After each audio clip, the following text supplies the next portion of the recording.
Welcome to the Knights of Last Call, and today a product review. Lost Omens, Absalom, City at the Center of the World. Hi, welcome back to the Knights of Last Call. My name is Derek Melinda. I'm the host and game master for Knights of Last Call. I am joined by Bob. I read this one. And I'm joined by Aaron. Hello. Aaron, of course, is a friend of the show, guest of the show, and has been helping us with these product reviews. Now, before we get started today, I do want to make a quick disclaimer. This Absalom PDF was made available to us free of charge from Paizo, but we have not received any other monetary form of compensation, nor are we under any restrictions about what we can say or can't say. No one will be reviewing this video before we publish it. So I do want to make sure that we get that out of the way. But we are thankful for the opportunity to get a chance to look at this and talk about it. Absolutely. So, I'm always a chance to look at something like this. Though I'm not the biggest Lost Omens fan, this book's pretty cool. Yeah, so let's talk real quick. Absalom is a Lost Omens book. It's 398 pages with a veritable laundry list of authors. The lead development was done by Eric Mona, who is the head of the development line over at Paizo, and the lead design was done by Mark Computer Science himself, Siefter. Who, of course, was a lead designer on the game itself of Pathfinder 2. So, big names. And a big book. And a big book. It is chunky. Is this their biggest Lost Omens book? It's huge. 398 pages. It's thick. It's crazy. And I believe the MSRP on the hardcover is $45. Is that right? $50? I don't know. I get that discount because I'm a subscriber. $55. $55. $54.99. And I got to say, regardless of how you feel about the content or materials for it, for what you get in the book for $55, I mean, I think it's well worth it.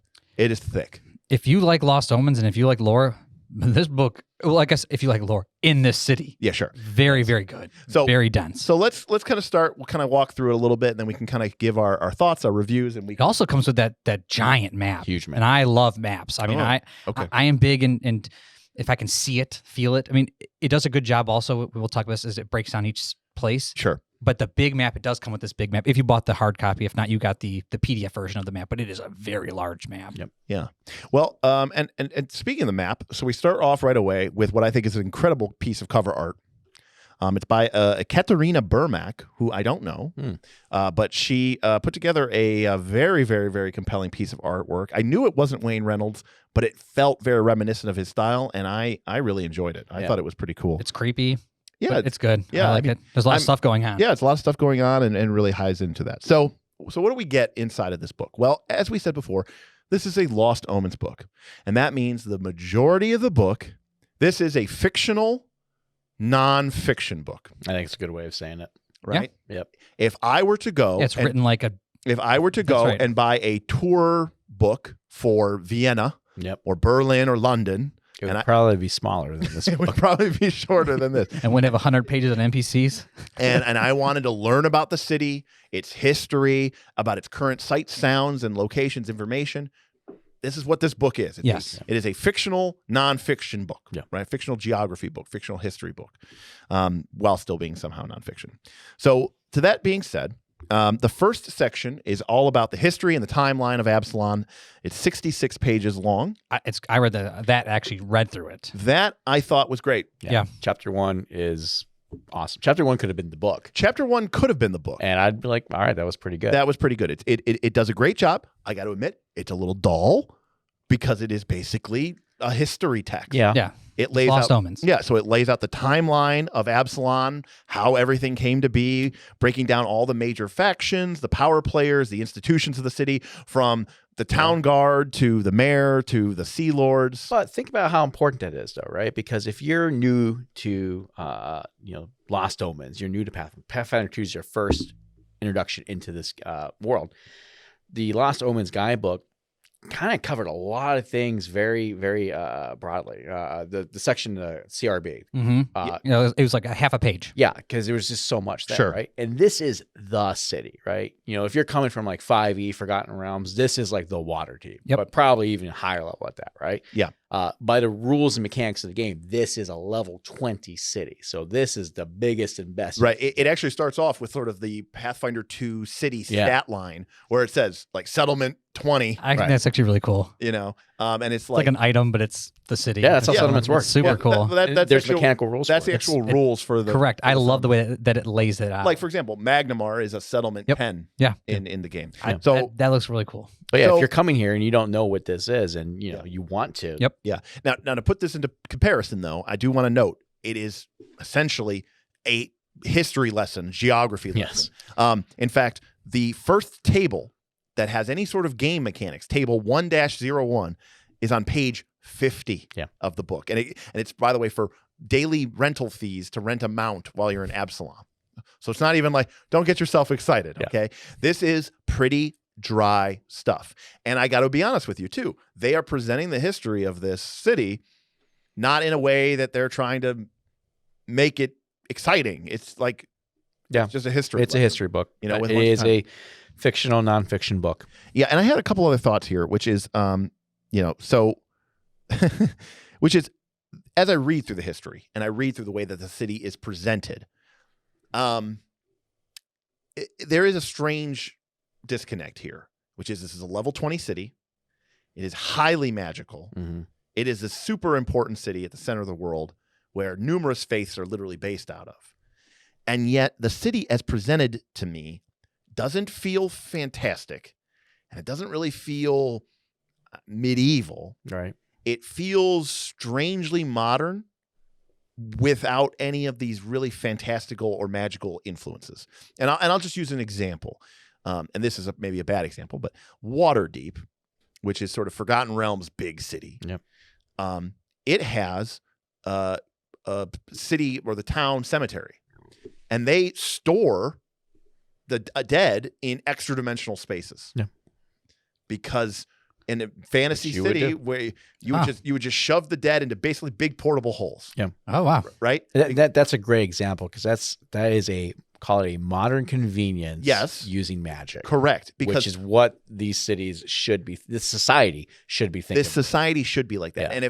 And I don't want to forecast, but if I have one takeaway as I read through this book, it's that this city strikes me more as a sort of like late 1880s, 1890s London, or 1880s, 1890s Berlin kind of era, like a super late Renaissance, early Victorian era city, rather than this mystical, divine inspired city, magical apex, again. Level 20. Right. And then there's some parts in there that are magical, but like the whole city, there's the slums. I mean, disease and rot. And right. Everything. You have characters of levels 1 through 20 and hundreds, if not more, right? Yeah. Obviously not the higher levels, but the lower levels, right? Think about how powerful low-level magic can be. Slums, right? You can create food and water. You can cure disease. Right. You can cast walls. Right. And you don't have to be 20th level to cast these. Correct. Right. Let alone when you get to the end, you have someone who can literally reshape reality at will. They can cast wish and miracle. Right. They're trying to make it so realistic. Right. So it's kind of weird because it feels like it's a little disconnected from this magical component. And so that was something. And I made a point about here about, the magical elements feel like tacked on. They feel like for fluff. Oh, and this building is floating. That's actually what it feels like. But it doesn't feel like it would actually have an impact on the society. Right. And that is one caveat that I have. Now, I'll be honest with you. I've read books on Waterdeep. I've read books on Sharn. I've read books on Palanthas. I've read books on Sigil. It is a common failing. Yes. But I think this city is the least magical big city book, big city presentation I've ever read. Right. And to counterpoint this, right, Derek White and I always talk about this, compare this to like an Eberron setting, which has that, magic, high fantasy integrated with how society would exploit that if they had regular and common access to that, lightning trains. We used to make fun of that as kids, right? Or we talk about the airships, right? They're mechanical creations that then are bound to an elemental for power, right? So those are concepts there that I think, are crazy and unique. And, a lot of people like Eberron, but a lot of people give Eberron flack because it's not this like, medieval fantasy. Right. D&D isn't medieval fantasy. D&D should not be medieval because magic should be elevating the lives of these people. But is that you just critiquing the city or the book? No, it's me critiquing their choice and style of the book. Okay. That being said, I started off, it does a fantastic job of laying out the history, the who's, the what's, and the where's in the city. Okay. I mean, it has great symbols and arts. I mean, the guilds all have different symbols. Yes. Yes. Gangs and stuff. I think that's all awesome. I feel like the art was really good. Art's great. Art's fantastic. Yeah, and it's chock full of it. There's art like on almost every other page. Almost every other page, and I thought it was gonna be more dry. That being this said, thing's filled with art. Big art, like half page, full page. Yeah. Like a lot art, of full page and spreads. These are beautiful. I love the color and shading that they're doing on these. Like, that being said, on page 66 or 67, 66, Dr. School, the troll in a 3-piece suit is my least favorite piece of art I've ever seen in a game system ever. Trolls should not be dressing up in 3-piece suits and pretending to be barbers. It doesn't fit with the lore. It doesn't fit with the setting. That part I thought was really, really stupid. And I feel like they are bending over backwards to try to just like jam as much weird stuff into the game as possible. Like that part was a little strange for me. I mean, it's really bad. It's really bad. I mean, again, I don't. You had a page too. Yeah, you were not and I don't hate it as much as you guys. I actually think the barber suit guy looks pretty cool, and that's why Derek. Well, Bob, this book is for you. No, this book's not for me. I will say I do not like Lost Omens books. I won't buy them because I don't think they're necessary for the game I want to run. But this book I thought did a really good job. It's very chock full of information. I think it's beautiful art. But if you're going to do art and you're going to do it on all these pages and it's going to be beautiful, I would not overlap the table of contents like on page 143, and I would not overlap the number of the page in the corner on page 144. It just seems like these images are just placed in here. The border should be... It's a form over and the function. border is very beautiful. And I'm looking at this from an artistic point of view going, why am I covering up stuff? I either shrink it a little bit or move it or put it underneath it. Yeah. That's just me being a little picky, but I like the art that's there. I just don't think they did it exactly right for a function point of view. Absolutely. So after that sort of introduction, we get into a guide to the city. The second section. This is the lion's share of it. Yes. Now, this is where the game. This is where they win. They win me or they lose me. Okay, and it's this. They start off with a 7-page section, which starts with an incredible Wayne Reynolds piece, and then it basically breaks down. It says, "Hey, all the following locations, which are going to come in the 14 districts of the city, we are going to give them traits." The same way that a feat would have flourish or open or press, we are going to give them these traits for this location. And here is a list. There's about 30 of them of location traits, right? Like this is an academy. And so certain downtime and exploration actions get bonuses or change. Retraining is quicker if you're at an academy location. And that's cool because they're tying this otherwise fluffy book into a cool mechanical way that it's not just, I'm not just visiting this place because it has a mechanical function. Yeah. I really, really, really like that. It is well done. It's really well done. Yes. And additionally, the locations contain a list of NPCs that can be found at those locations. That. And I like that as well. Yep. But then I think that also references later on with the 100-page fluff of NPCs. Then you can get in the detail of what does that actually the NPC do. Correct. Well, and they have a system where it talks about how that location and those NPCs can become made available to the PCs when they become helpful in attitude. And it talks about how you could do that through doing them a favor or doing a quest for them or making an impression, right? So there's tying it back to the mechanics. Yeah, tying it back to the mechanics. So I really liked that. Yeah. That actually I liked a lot. Great. And then what followed after that, they have a cool, they have like a location master list. Yep. Starting on page 80 or 81.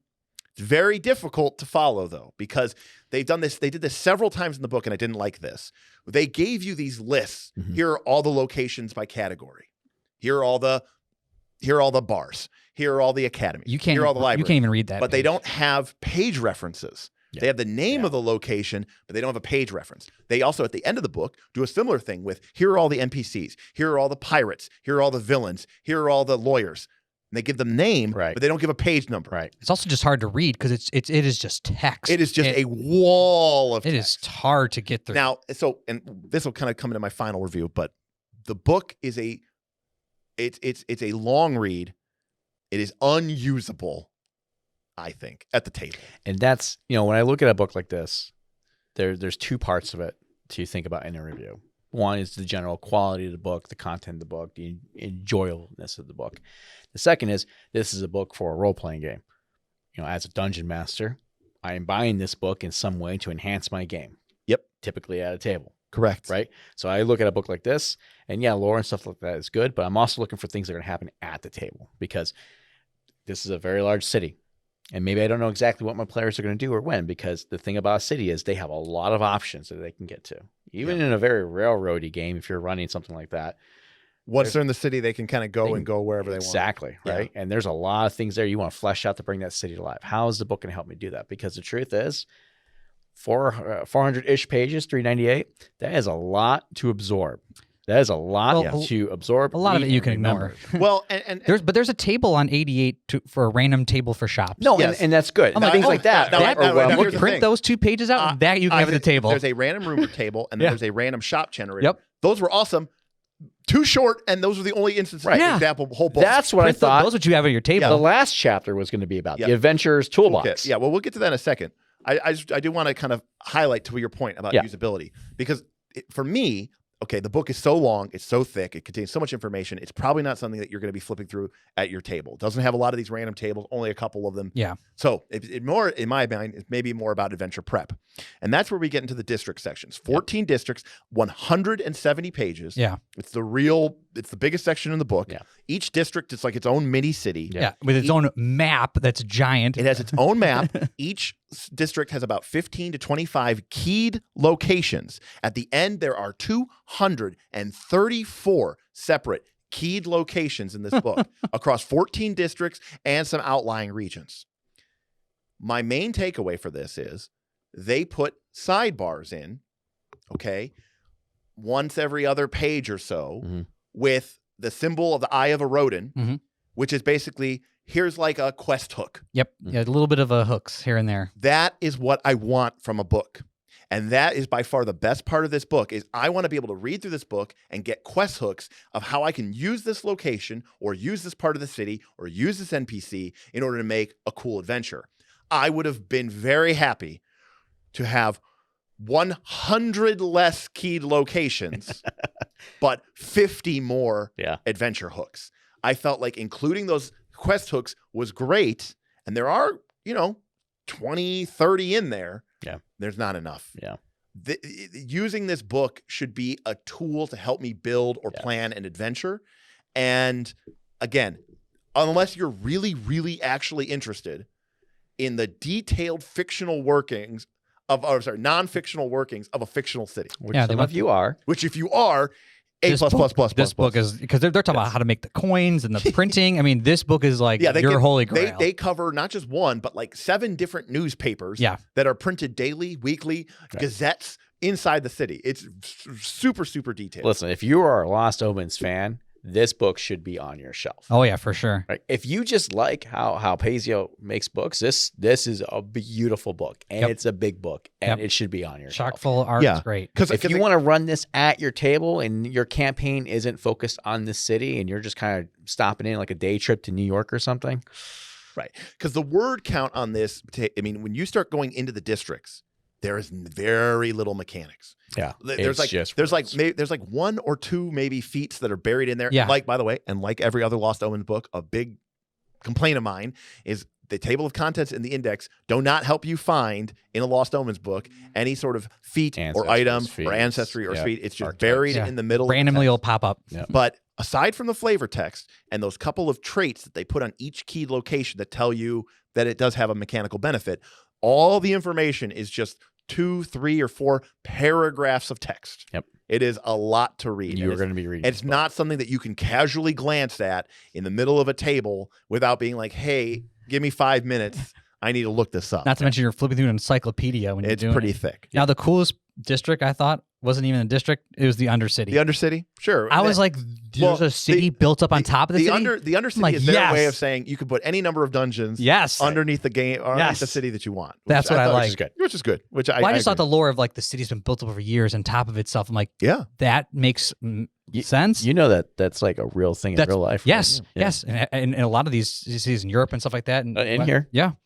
So I was like, that's pretty cool. And that to me says, okay, they can stop in for a day trip, but really, The Undercity. Get back to the dungeon. Yeah, and so I could have fun there. Yeah, and so like I said, I liked that fact that there were so many keyed locations. They had these traits. I could have, and I mean, this goes without. This is kind of rough to say. I know it seems a bit silly, but there's like too much in this book. They did not need 200. It's my understanding that the book should have come out like a year ago or 6 months ago. Oh, really? That I do not know. But I think it was supposed to come out during the Agents of Edgewatch adventure path. I think this was supposed to be the first major Lost Omens book, not Mwangi expansion. Oh, so this is like because they're kind of like combining campaign settings with their APs. This Correct. was supposed to be for agents. That for makes Agents of sense. Edgewatch, which takes place in Absalom. Yeah.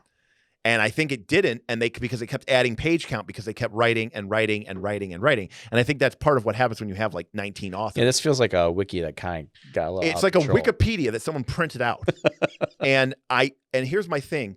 It's not that I'm complaining, oh, why are you complaining? There's so much content. What I'm complaining about is I don't know that I need 234 different keyed locations. There's a lot of, at a certain point, you're like, cool, it's another district.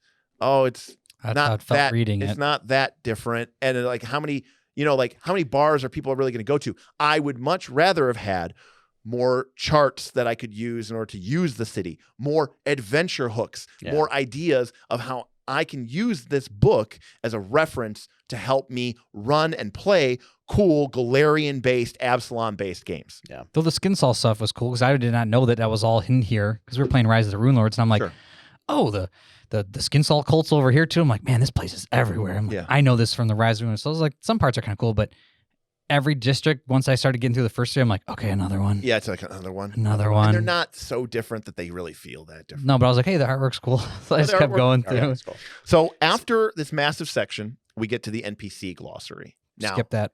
There's no mechanics here. Just skip it. They tell you the level, they tell you the ancestry, the class, roughly, and what the person's name is. And it is hundreds. There are hundreds of NPCs in here, but not a single stat. It is just 2 to 3 paragraphs, 4 paragraphs about who this NPC is. There's no feats, there's no items. It is not mechanical at all. And in a city book, it's almost like in order to use a location, first you have to find the keyed location, read all the paragraphs of text in there, and then that keyed location might have 2 or 3 NPCs that are connected to it, and then you got to flip to the back of the book. I mean, it's in alphabetical order, but it is in alphabetical order. It's still, it's just all flavor. It's like 100 some pages of flavor. It is a lot to read. These NPCs are half a page in some cases. Yeah, it is. It's of just ton. text, and it's just text. There's no mechanics there. Yeah. And then again, so now you're at the table, and they're like, "No, I go to the shop. Oh, you meet the chance. This god harvester there. Oh, what about him? Hold on, 200 if you don't pages. Have this memorized, let me read through the half page to talk about this guy. That does kind of. And like I said before, it's it's hampered. It does have a sort of a master NPC index organized by like the NPC's type, but there's no page numbers. Yeah. It's just a wall of text. I mean, I guess they're in alphabetical order, so that's something. But you're still going to be flipping through pages, and that just kind of sucks. Well, you're flipping through pages to then find a half page of text on a character that you didn't memorize. Right. That you're going to be like, oh, hold on a second. You meet this guy. Hold on a second. He is neutral. Okay. So you have to figure this all out and then play off that. It's like, I just rather just make up the guy. Well, it's also too like I would much rather have them have fine. Give me 2 or 3 paragraphs if you want, but like rather than just being like neutral, level 10, human, fighter. That's the mechanical information. Right. Give me like the top 3 things, or like give me like a bullet point. Every NPC, it's like, what do they want? Yep. What do they have? Because then you know how to act. Right. Yes. Like what is their general personality? Motivation. What is their hooks, primary what is their primary motivation? What is it they want? And that way when you get to that, you can just play off of that immediately and quickly. Yeah. So, but again, these Lost Omens books are really not being produced for that. We understand that. I just question that. Because what value is it to you to know that much about this fictional world? If you're playing a role-playing game. And I guess my question is this the best medium for that? Or should they like make a novel? I don't know. Well. Yeah, or is it just a book? Yeah. Right. Just a fictional, non-fictional book. Well, so to finish it up, the book has 8 pages called The Adventurer's Toolkit. Oh, boy. And it is everything but that. It is, I was like, oh, well, maybe we'll get some. No. It contains a page full of drugs, which... Awesome. It's just not going to come up in 99.9% of campaigns. You mean that demon dust. Okay. And then it has a bunch of information about the Ozkazaki Well, first of all, don't just skip over the gill hook like that. No, the most powerful weapon in the game. The gill hook is a reprint, so who cares? The gill hook is a reprint, and it's very true. And it's all about this uncommon ancestry of people, not even necessarily from Absalom. They're from the Isle of Kortos, right?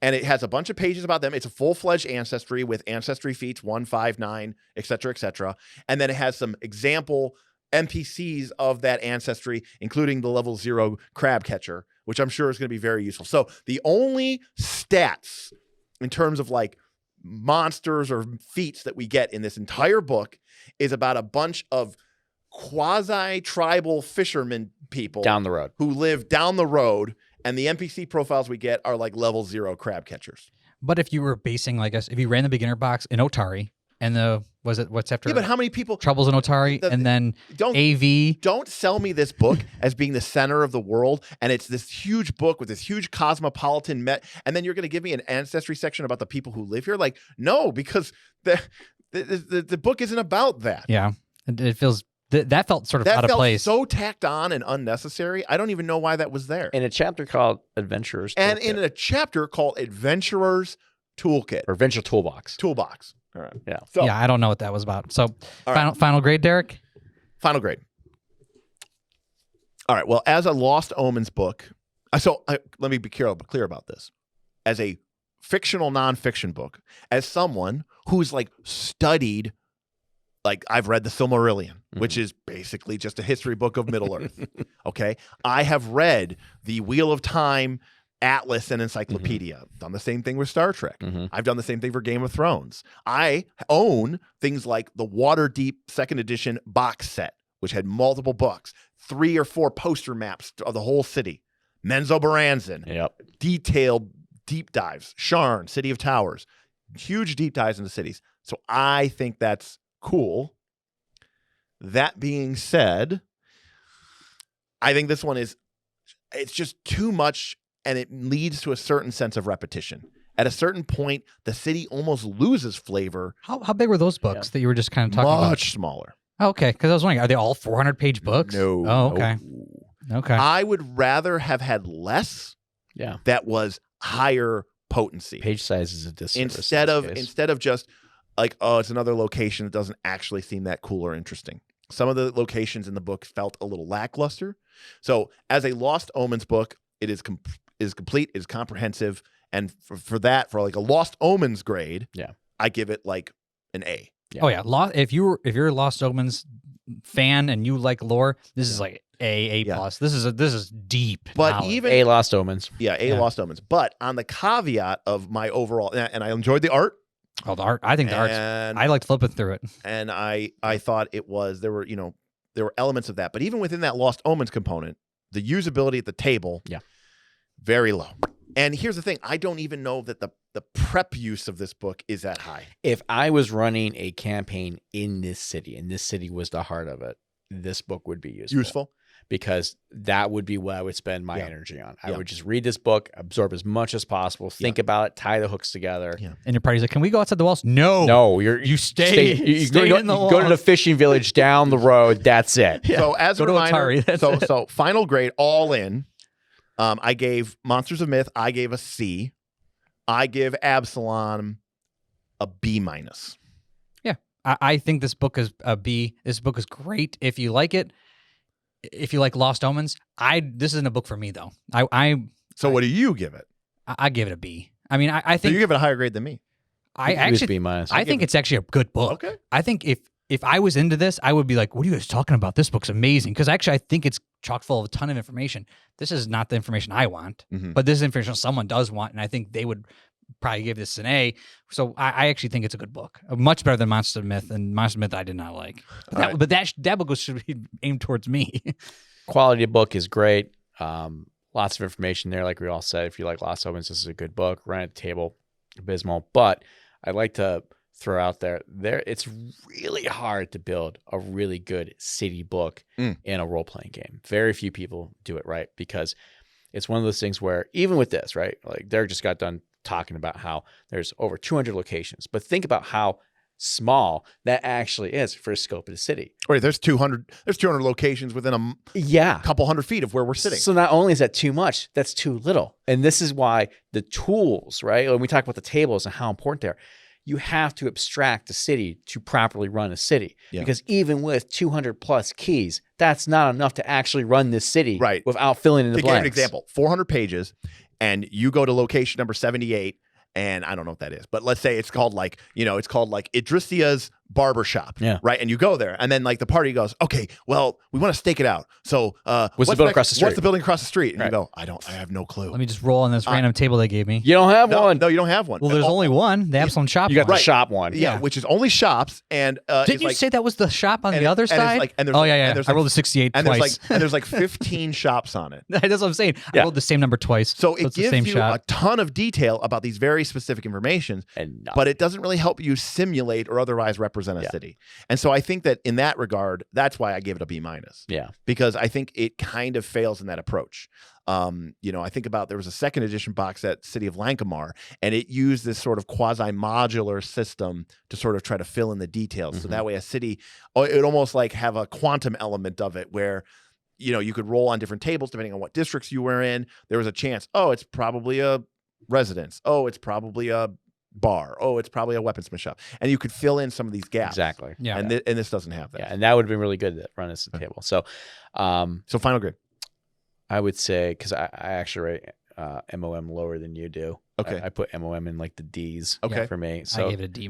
This is probably like a C+ for me. Okay, C+, B-, B. I think it's I don't regret owning this book because it's going to look really pretty on my shelf. Gotcha. But multiple reasons. I'll probably never use this. All right. But if I ever ran like a hardcore AV, start beginners box set, go into AV, and this is the town down the street, which it is. Yep. Right. I would use this book. Yeah.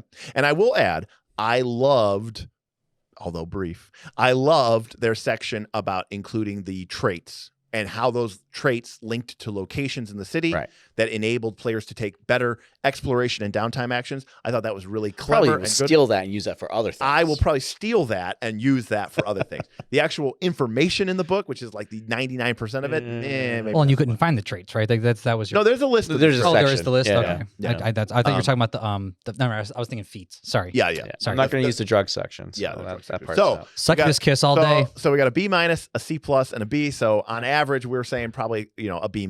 And again, if you're really into Galarian lore, A+. It covers everything. It goes deeper than you could ever possibly. Again, I could buy a tour book or a book about London or New York, and it wouldn't be this detailed. So, and keep in mind how important the city is in Pathfinder lore, right? So the most important one. Right. Well, it affects this affects Lost Omens. Yeah. Yeah. Exactly. So, very great book if you're super into that. So that is our review of Absalom, and again, seeming better than Monsters of Myth, but still has a couple of problems, especially if you're looking to use it actively in your Pathfinder 2 game. But it's an interesting read. It's a long read, so you're and I will get comfortable. I will add one last moment, which I saw when this book released, was some people complaining on the interwebs about the cost. For the size, the word count alone, and the art in this book, it is a steal. Oh yeah, I can't. $55. It is a steal. The art alone and the number of pages with art, I don't know how they are. I don't even know how they make that much money. I spent $50 on a book of art like that. Well, you're gonna give me information too. If this was a Frog God Games book, it would have black and white art, right? And it would be like line art. It would be about the same size, but it would be line art, black and white, right? And it would cost $100. Yeah, it would cost $100. Yeah, exactly. So this seems like cheap. I don't know very how cheap. I have still cheap. I have long said that I think RPG books in general are too cheap. It's a niche hobby, and we should expect to pay more money. Yep. And I would rather have a high quality book like this than something that is lower quality and more expensive. So, Paizo, if you're listening, charge more. Yeah, it's okay. I mean, you produce a lot of content, so maybe that's how they just make up for it with quantity. But again, I think it is a tremendous value for your money. And if you really enjoy learning about the history and geography of places that don't actually exist, well, then this is the book for you. Absolutely. So, on behalf of the Knights of Last Call, my name is Derek Melinda saying we'll see you next time, and welcome to the Knights of Last Call.